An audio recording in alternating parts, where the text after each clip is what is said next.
Әжемнің қызы болдым. Несін жасырайын? Әкем мен анам ажырасып, мені нағашы әжемнің қолына тастап кете барды. Балалық шақта жүргенмен, әкем мен анам ажырасқанда ерте сейіп кеткендеймін. Әжем қамқорлығын алды, десе де көрген күнім күн емес. Байғұс әжем мен үшін тек таяқ жейтін еді. Мен үшін емес, менің орным үшін. Үйде шешемнің бауырлары бар. Бірінен бірі өткен ашулы, ызақор адамдар. Әжем мені жанынан тастамай, тамақ беріп киіндіріп, сабағымды оқытқысы келетін. Бірақ оған мүмкіндік бола бермейтін. Себебі мен біреудің баласымын. Әкесі басқа, шешесі жәлеп. Осы сөздерді күнде естіп өстім. Әжем болса бәрін естімегендей, көрмегендей болады. Бірақ түнде көрпенің астында тығылып жылап жатқанымда үнемі аялап құшақтайтын. Қызым, өмірде мықты бол, ешкімге жалынба, тек Аллаға ғана жалыныш қыл дейтін. Уақыт өте мен өз әкем мен анамды кешірдім бе, білмеймін. Бірақ әжемнің маған берген мейірімі өмір бойы жанымда қалатыны анық. Мені өмірге өкпелетпей өсірген бір жан болса, ол менің әжем еді. Әжем мені бағу үшін ұры болды. Иә, шын мәнінде емес, бірақ солай аталып кетті. Өз үйінен өз балаларының үнемі мен үшін тамақ ұрлады. Қолына ілінгенін тығып маған әкелетін. Бір жерге барса үйіне бос қайтпайтын. Тәтті нанның шетіме бірдеңе тығып алып келетін. Қарным ашып қалар деп емес, мен аш қалып қоям ба деп қорқатын. Ал балалары мен келіндері ше, олар оны ұры кемпір деп атайтын. Өздерінің анасын. Қолының сұғанағы бар, абай болыңдар деп әркімге жамандайтын. Үйге кіргізбеңдер, барын тасиды деп өсектейтін. Атам өмірден ерте өтіпті, бірақ тірісінде қандай адам болғанын ел біледі екен. Ішкіш, есерсоқ тиран болған дейді. Солардың тәрбиесін көрген ұлдары да қатыгез болып өскен. Менің анам жалғыз қыз. Тағдыры солай мекен, мені әжеме тастап кетті. Байғұс әжем мені қатты жақсы көрді. Туған анасын сыйламайтын, қадірлемейтін, қорлап мінеп иттің күнін кештіріп жүрген солар еді. Ал мен үшін әжем бәріне көнді, қарғысына да, мазағына да, тек анам мені аман өсіру үшін. Әжем шын мәнінде жұпыны жан еді. Әппақ шашы үнемі жинақы, өзі арық, бойы аласа болатын. Оның тәнінен ерекше бір иіс аңқып тұратын. Мен сол иісті ешқашан ұмытпаймын.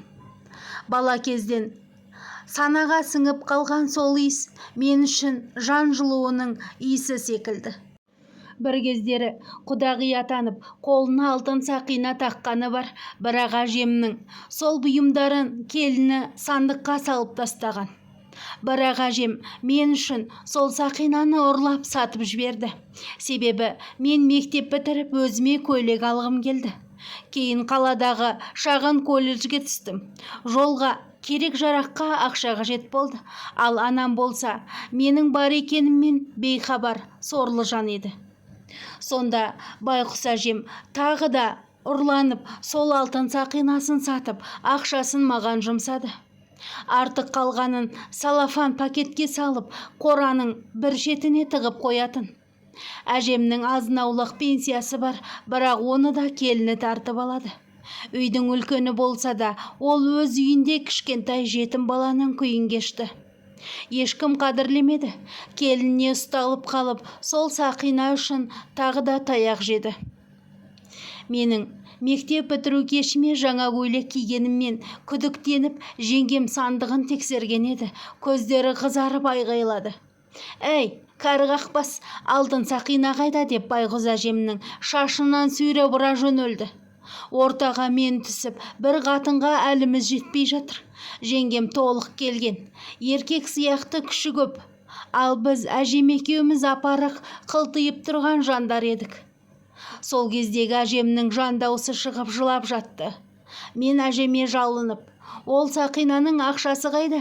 Әже айтшы, қайтарып берейік деп жалынсам да, әже мүлдем айтпай қойды. Біздерді тек көршілер ғана айырды. Көрші үйдегі апа үнемі біздерді өз үйіне апарып, үйдегі жеңгемнің ашуы басылғанша көрші үйде шай ішіп, тамақ ішіп алатынбыз. Қайтейік ендік?